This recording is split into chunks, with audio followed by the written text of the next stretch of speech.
Welcome to the Deep Dive. We take the coolest research and break it down so it's both easy to understand and, hopefully, pretty fun to listen to. Today we're looking at AI that can get videos. Like, really understand them. A&D make them. Yeah, that's kind of mind-blowing. Like, making videos used to be pure sci-fi, but now... Now it's getting real. And the research we're diving into today is all about this breakthrough system they're calling Divot. It's a new type of video tokenizer. Tokenizer sounds super jargony, I know. But basically, picture it like a translator, you know? It takes video, which is all visual, and turns it into a language AI can work with. That way, the AI can analyze what's going on in the video. So it's like breaking the video down into bits of info the AI can use. You got it. But here's Yeah. what's wild about Divot. It uses this process called diffusion, and that's where it gets really powerful. Diffusion lets Divot analyze A&D create videos. Hold on. So one system can both understand a video and make a new one. That seems like a massive jump. Massive is right, and that's exactly what we're going to unpack in this deep dive, how Divot works and why it's such a big deal. So let's start basic. We've seen AI do crazy things with still images, like make super realistic photos from just text descriptions. Why is video so much tougher for AI to grasp compared to a single image? Think about it. A video is just tons of images, one after the other, moving through time. So the AI not only has to figure out what's an ECH frame, like it would with a photo, but also how all those frames connect that changes over time. It's like looking at a single snapshot versus watching a whole movie. There's a story, there's a sequence of events the AI needs to make sense of. So it's not just spotting objects or faces, it's understanding actions, how things relate, even like the passage of time itself. Exactly. It needs to get the temporal dynamics, the when stuff is happening as much as the what. That's been a huge roadblock until recently. All right, so how does Divot tackle this? The paper uses this cool analogy. Divot's like a detective learning by denoising videos. Can you break that down for us? Okay, imagine you've got an old, damaged photograph, all scratched up, colors faded. You might use some software to, like, digitally restore it, right? Yeah, bring it back to how it should looked. Right. Divot's kind of like that, but for video. It starts with a video that's been messed up on purpose, with added noise. Think of it like static on a radio. Then, Divot's diffusion model acts like that restoration software.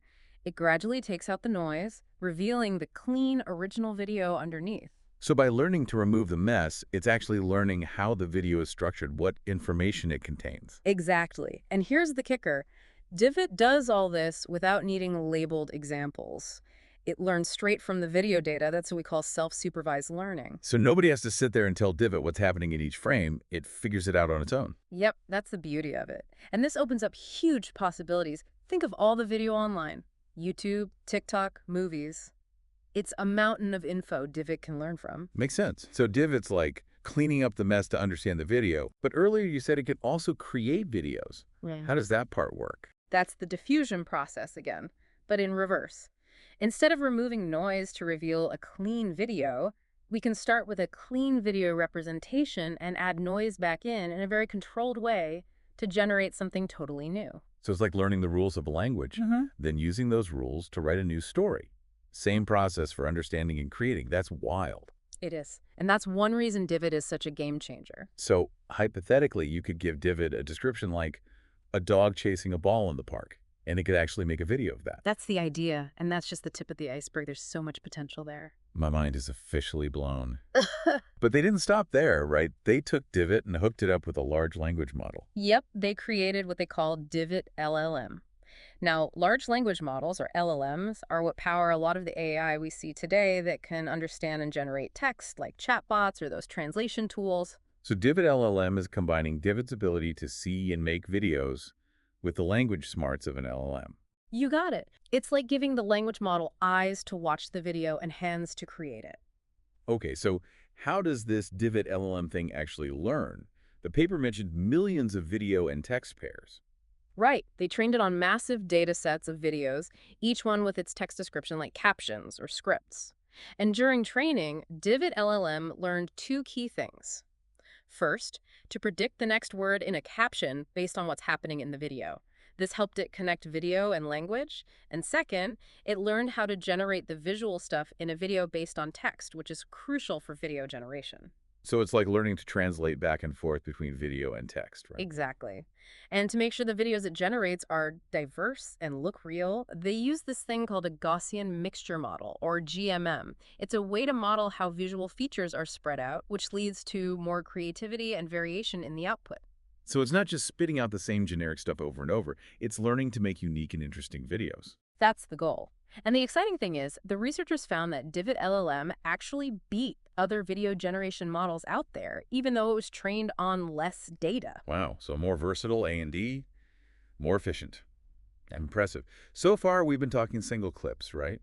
What about longer videos, like a scene from a movie? Can Divot-LLM handle that?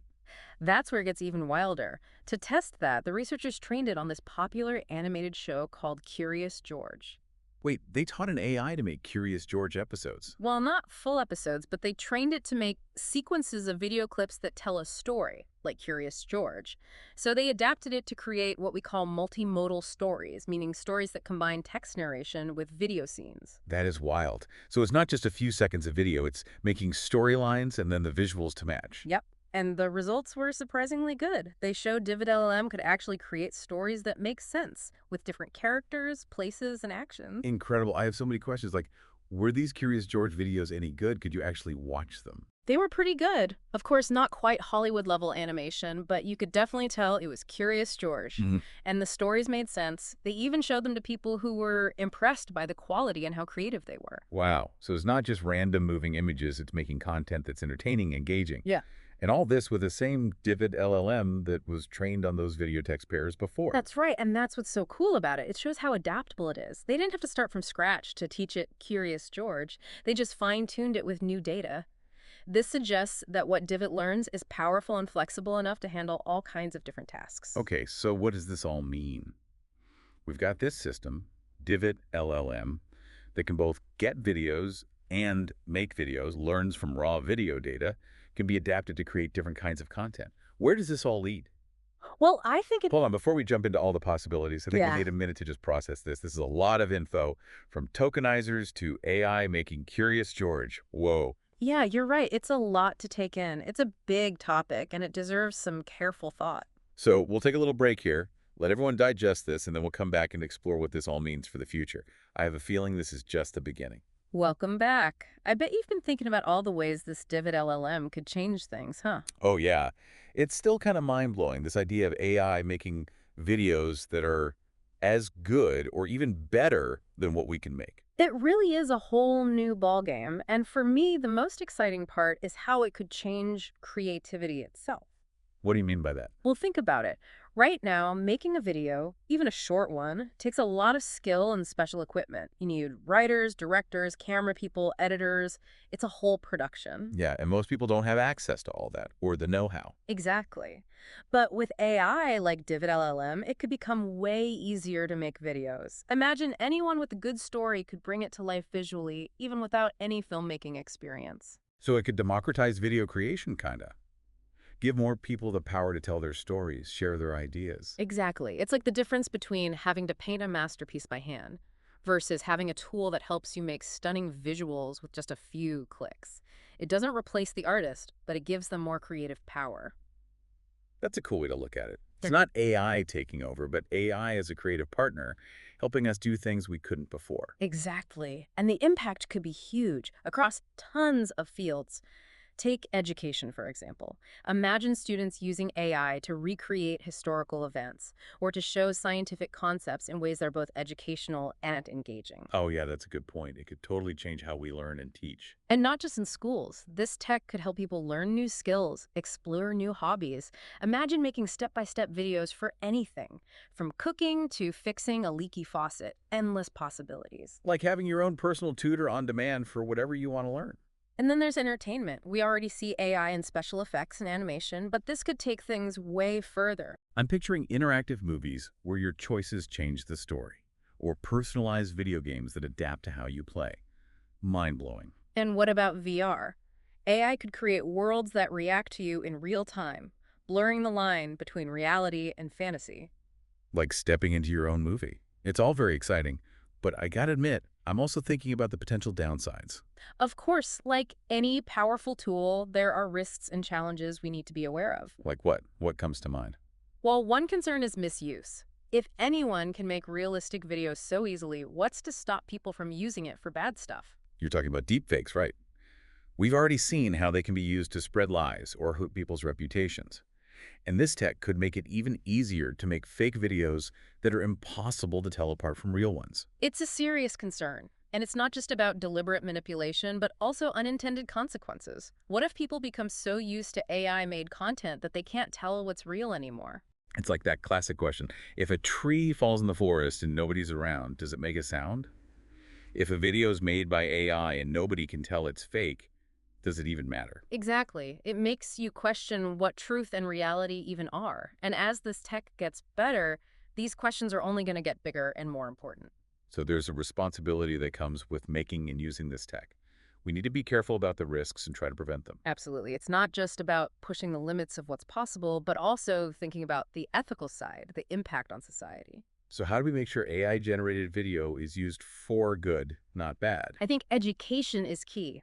We need to teach people about the risks of AI-made content, how to spot fake videos, and how to be smart about the videos they watch online. Like media literacy for the AI age. Mm-hmm. We need to develop a sense for spotting fakes, just like we've learned to spot spam emails or scam calls. Exactly. And it's not just about individual awareness. We also need safeguards as a society.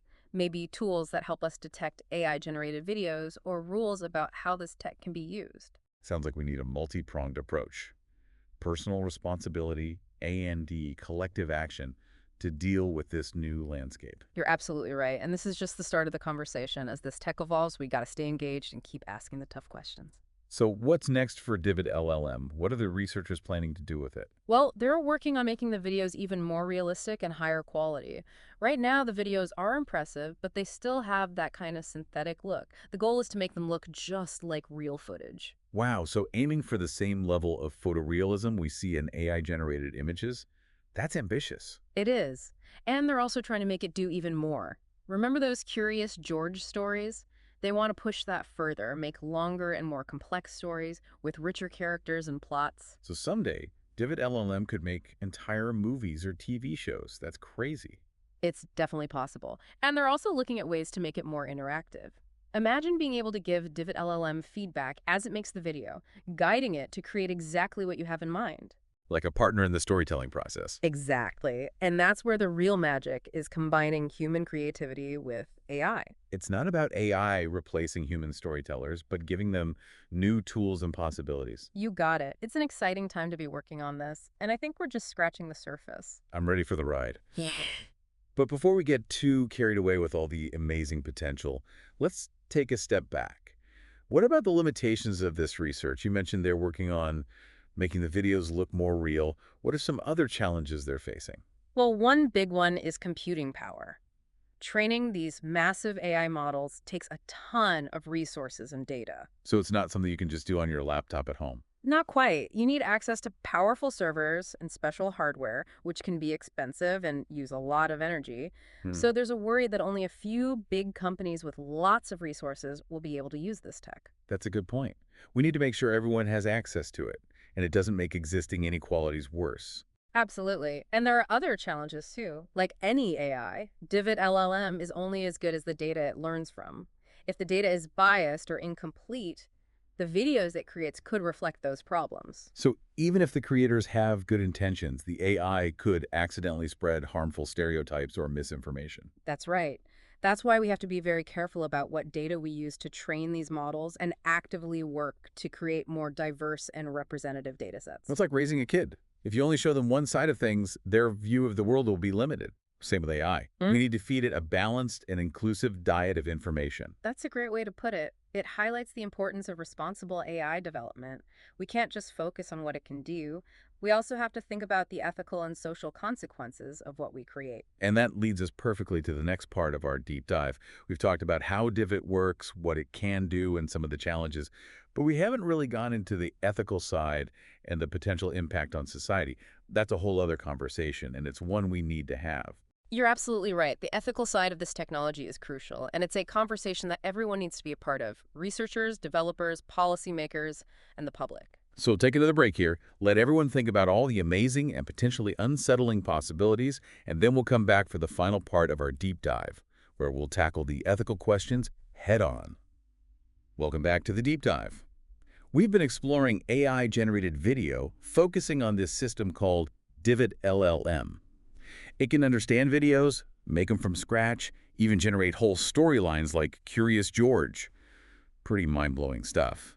But, as we've hinted, there's another side to this, the ethical stuff. Right, spot on. Like any powerful technology, we got to think about how AI-generated video could impact society. So let's jump right in. What are some specific ethical concerns that pop up when we talk about this tech? Well, one of the biggest is misuse, right? As this gets more advanced, more people can get their hands on it. It could become easier to make videos that are meant to deceive or even cause harm. You're talking about those deep fakes, right? Right. We've seen how they can spread misinformation or damage someone's reputation. Exactly. And the more realistic these AI-generated videos get, the harder it'll be to tell them apart from real footage. This could really erode trust in video as evidence or documentation. It's almost like we're getting to a point where seeing isn't believing anymore. Yeah, in a way, we're going to have to be way more critical of videos we see online. Can't just assume it's real because it looks real. So how do we tackle this? Is it about regulating the tech or more about teaching people to be smarter viewers? I think it's going to take a multi-pronged approach. We need tools to help us detect AI-generated videos, like maybe watermarking or digital signatures that verify authenticity. So like a way to prove a video hasn't been messed with. Exactly. Right. But we also need to educate people about how videos can be manipulated. Teach them to analyze what they're seeing, look for signs of fakery, consider the source, all that. Like a new set of media literacy skills, specifically for this age of AI. I think that's a good way to put it. We need to be just as savvy about videos as we are about any other info we find online. So a combo of tech solutions, A&D, raising awareness. Right. And it's not just about preventing bad stuff. We also need to consider the broader impacts on society. What do you mean by that? Well, as AI gets better at making video content, it could really shake up the job market, right? You're thinking about jobs in film and TV. Yeah, but it goes beyond that. Think advertising, marketing, journalism, even education.